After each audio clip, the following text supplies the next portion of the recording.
Some homes are built to impress. These homes are built to disappear. Hidden inside cliffs, carved into hills, tucked beneath the noise of the world, people still live in stone, not as history, but as home.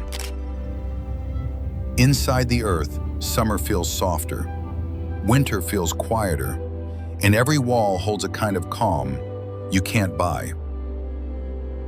This is the world of modern cave living, and the question that follows you into every doorway is simple. What do they know that we forgot? In Cappadocia, the land doesn't feel built, it feels shaped, slowly, by breath and time. At dawn, the valleys wake up in layers of pale gold. Hot air balloons rise without urgency, as if the sky itself is taking a quiet, deeper inhale. But the real wonder here isn't above you, it's inside the stone. In Göreme and Uçhisar, homes don't stand on the earth, they live within it. Doorways carved into soft volcanic rock, arched rooms that stay cool when the sun is relentless, and warm when the nights turn sharp. Step inside and everything softens. The air holds still, the light becomes gentle, spilling across walls that feel like they've been listening for centuries. Here, comfort doesn't come from more space or newer things. It comes from shelter that feels honest, a place where sound fades, where your thoughts slow down, where you remember what enough feels like. And when you walk back out into the open valley, with the wind on your face and stone under your feet, you understand something simple. Sometimes the most peaceful homes are the ones that don't try to compete with the world. They simply become part of it.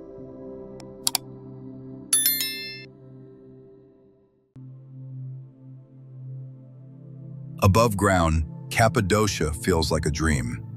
But beneath it, the world becomes quiet in a different way.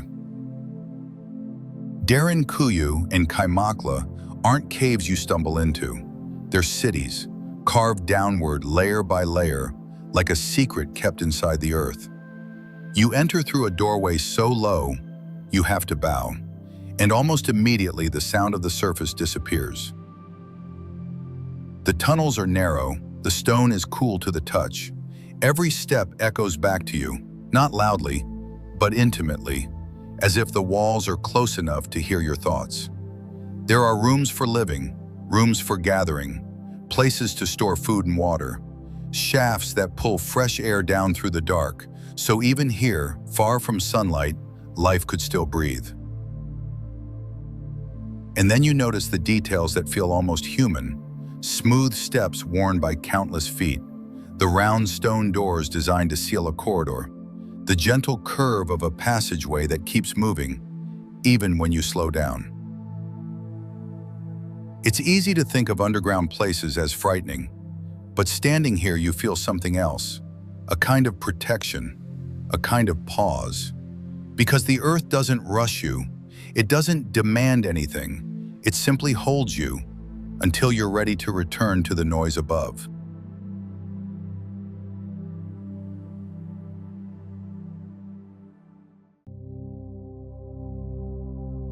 After the silence underground, Matera feels like returning to the surface, but not to noise. This is Sassi de Matera, a city made of stone and patience, stacked like layers of memory along the hillside. From a distance, it looks almost unreal, as if the rock decided to become architecture on its own. Homes carved into the cliff, stairways folding into alleys, doors opening where you'd expect only wall. And yet, nothing here feels rushed. In the late afternoon, the light turns soft and honey-colored, and the entire city seems to glow from within. Not bright, not loud, just warm. Step into one of the old stone rooms, and you can feel why people stayed. The air is steady, the walls are thick enough to hold the day's heat, and quiet enough to hold your attention. Matera teaches you something simple. A home doesn't need to be new to feel alive. Sometimes it becomes beautiful because generations kept choosing it again and again until the place itself learned how to comfort them. And when night arrives, the Sassi lights up like a field of lanterns, a gentle reminder that even the oldest stones can still carry warmth.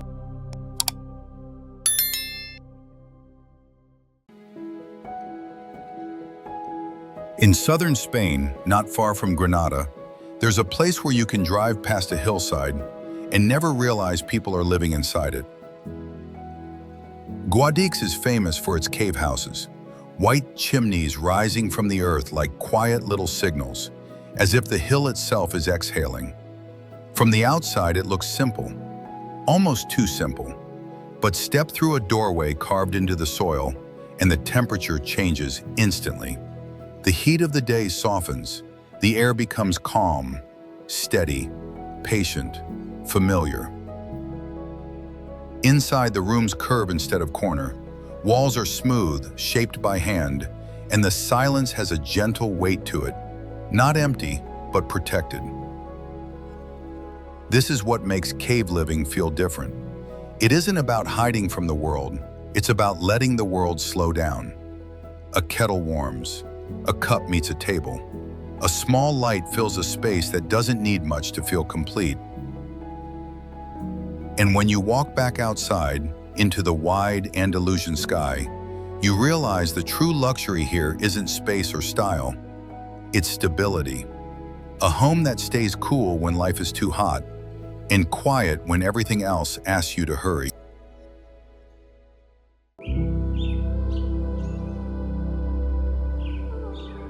Granada has many faces, but on the hillside of Sacromonte, the city feels softer.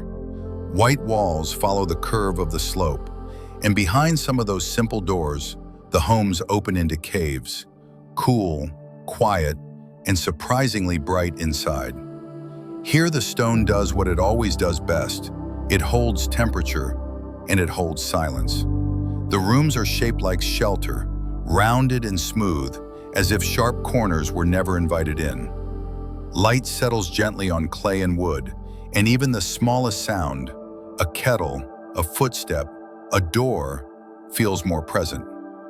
Sacromonte is also known for its traditions, stories carried through music, through rhythm, through nights that once lasted until morning. But in the daytime, it's something else entirely. It's a neighborhood that breathes slowly. And that's the secret of places like this. They remind you that a home isn't only where you sleep, it's where the world stops pressing in. Stone makes space for stillness, and stillness makes space for you.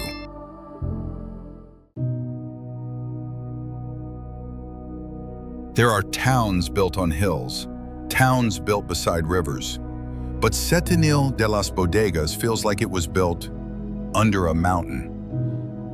Here the rock doesn't sit behind the houses, it becomes part of them. Streets run beneath a ceiling of stone, so close it feels like the earth is leaning in, not to trap you, but to shade you. In the heat of southern Spain, that shade is more than comfort. It's a kind of gentle protection, a cooler air that lingers, a quieter light that softens everything it touches. People move slower here, not because they have nowhere to go, but because the place itself seems to ask for less. A small cafe tucked under the rock, a doorway framed by white walls and ancient stone, flowers hanging in the dim, cool calm, as if even color knows how to rest. Setenil is a reminder that nature doesn't always need to be conquered. Sometimes the most beautiful architecture is simply learning how to live beside something enormous, without losing your own sense of peace. And when you look up and realize your roof is a cliff that has been here forever, the world suddenly feels a little less urgent.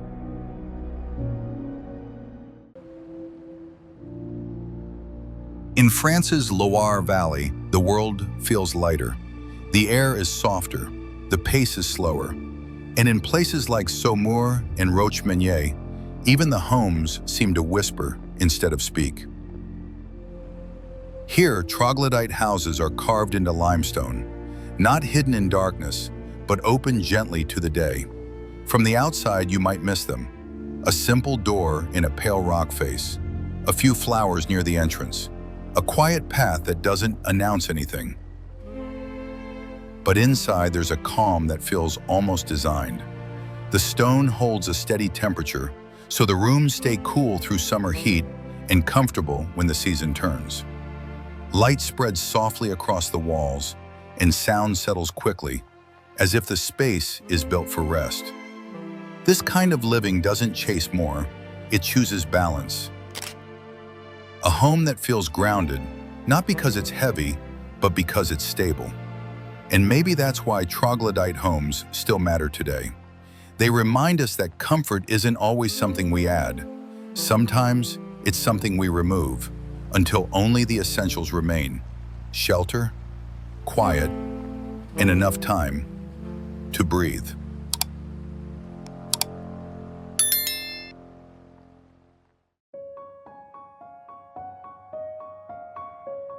Imagine waking up to the sound of waves echoing off volcanic cliffs, as sunlight pours through a whitewashed doorway carved straight into the rock. This is not a hotel, not a dream. It's a cave house built into the cliffs of Santorini. Once these homes were born out of necessity. The island's poor carved them to escape the heat, the wind, the danger of collapse on shaky ground. And yet, what began as survival turned into one of the most iconic landscapes on Earth. Inside, the air is cool, still. Thick walls protect from sun and storm. Light bounces off lime-plastered curves. There's no sharp corner, only soft arches and shadows that shift as the day moves. A grandmother boils coffee over a gas stove. Her hands move with quiet purpose, shaped by time. Outside, tourists flood the alleys above. But just a few meters down, in the belly of the island, life remains slow. Here, time isn't measured in hours, but in how long the grapes take to dry, in how long the waves crash before sunset, in how many stories fit into a single glass of wine.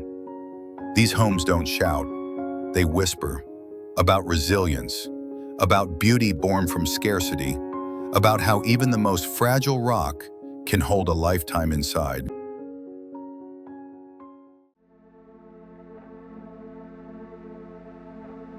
In the deserts of southern Tunisia, the sun shows no mercy. It scorches the land, dries the air, turns stone into dust.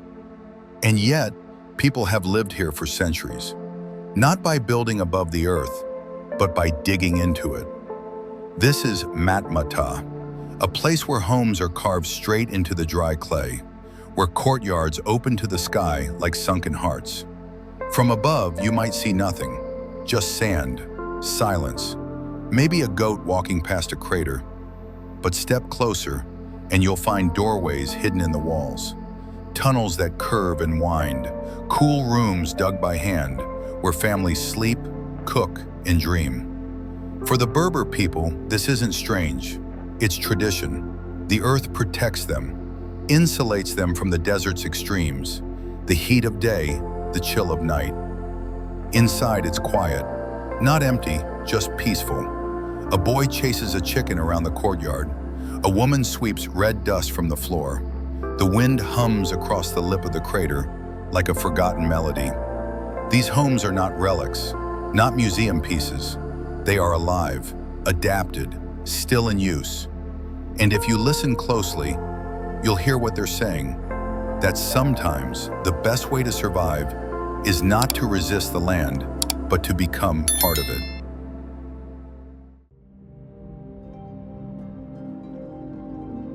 In the high, dusty plateaus of northern China, where the wind sculpts the hills into soft, rippling waves, people live inside the earth.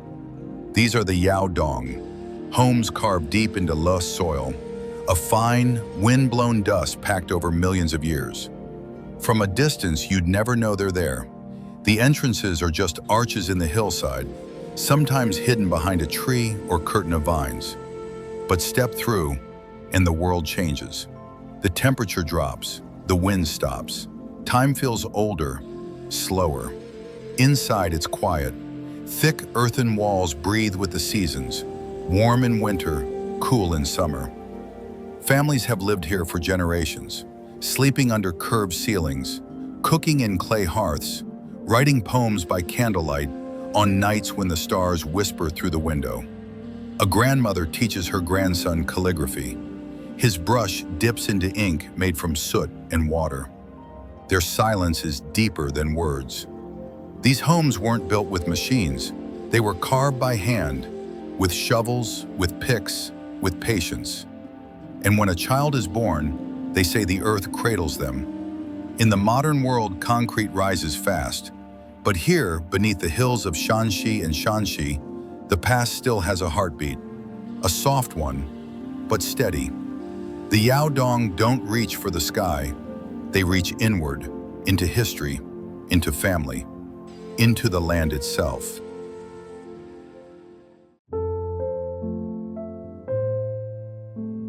In the remote mountains of northwestern Iran, nature once exploded, and centuries later, people moved in. The village of Kandovan is not built from stone, it is inside it. Each home is carved into volcanic rock, shaped like cones, like beehives, like forgotten towers left by giants. These are not ruins, not caves abandoned by time. They're alive.